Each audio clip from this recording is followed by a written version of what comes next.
Okay, so today we're tackling a problem I think every cat owner has faced at some point. Oh, absolutely. How to save your furniture from your cat's claws. Yeah, the old enemy, the cat claws. Right, it's like you turn around for 5 seconds and suddenly your couch is sporting some brand new ventilation. Yeah, Exactly. It's like they say, oh, I love you, but I love this couch even more. right. So we're diving into that today. hmm What's behind this urge to scratch? Well, for cats, scratching, it's not about being destructive, even though it definitely feels that way to us. Yeah, tell my couch that. Right. But it's instinctual, you Uh, see. It's how they mark territory, stretch, condition their claws. oh, so it is about sharpening. Kind of, yeah. It's more like they're shedding those outer layers of the nail. Interesting, okay. But why the furniture, though? I mean, a scratching post is one thing, but It's all about scent. Your cat's leaving their mark, saying, hey, this is mine. by way of my couch. Well, they don't get the concept of ownership the way we do. That's fair. It's all about communication for them, Okay, so it's communication. But knowing that doesn't make those scratches disappear, does it? You're right. So let's talk solutions. Starting with those claws themselves. Have you ever tried trimming your cat's nails? I've tried. Emphasis on tried. It's not always pretty. I hear you. It's a struggle many cat owners know all too well, but there are ways to make it less, shall we say, dramatic. Okay, I'm all ears because I'm pretty sure my cat thinks nail clippers are instruments of torture. One thing experts suggest is catching them when they're sleepy. Sleepy. Yeah. Something about those droopy eyes. Hmm? They're more likely to tolerate it then. That's actually brilliant. I can see that working. It's all about outsmarting them, right? Right.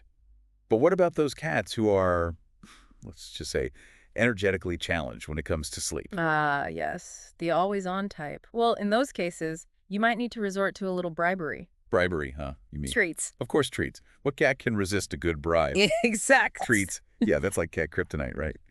But I have a feeling even the best treats in the world can't completely solve this problem. You're right. Treats alone won't do it.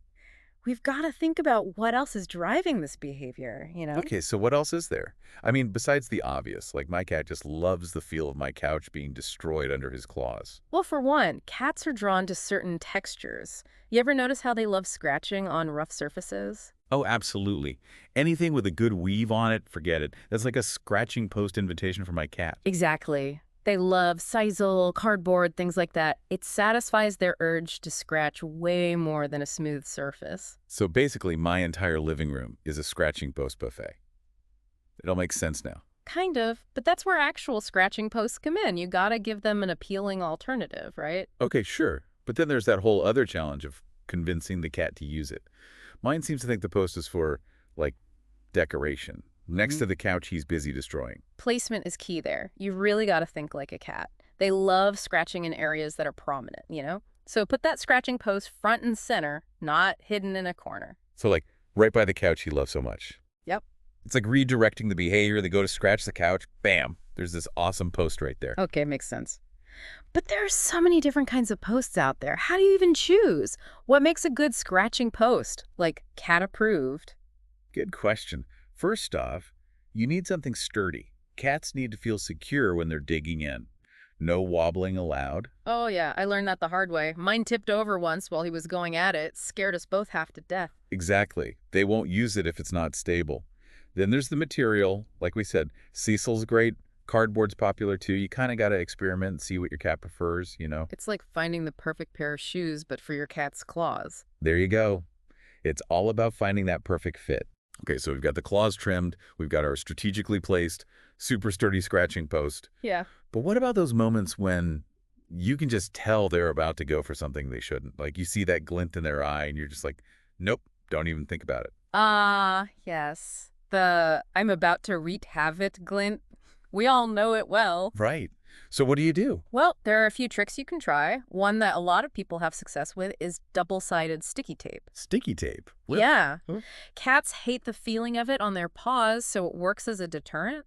You can put it on furniture, walls, wherever they like to scratch. So it's like a little nope, not today message. I like it. Exactly. It's a harmless way to discourage them without resorting to yelling or anything like that. Sticky tape, huh? That's a good one. I might have to try that. But what if you've tried all the tricks and your cat is still determined to shred your furniture?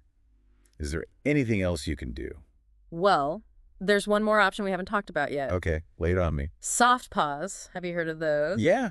Aren't those like little nail caps for cats? Exactly. They're these soft, flexible caps that you glue right over their claws. So they can scratch all they want, but the furniture is safe. Exactly. It protects your stuff, but it doesn't interfere with their natural scratching behavior. That's amazing. I bet parents especially would love that. Oh, absolutely. It's great if you've got kids or maybe other pets in the house too. Just gives you that extra peace of mind, you know? For sure. So we've covered a lot of ground here.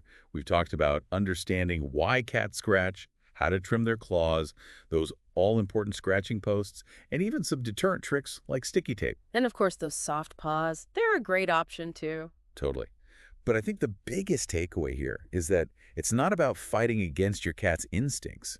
It's about understanding them and finding ways to work with them, right? 100%. It's all about compromise. You got to meet your cat halfway. Exactly. Because at the end of the day, we all want the same thing, a happy cat and an intact couch, preferably. That's the dream. It really is. So to all you cat owners out there, remember, a little understanding and the right approach can make all the difference. You can have a harmonious home, sharp claws and all.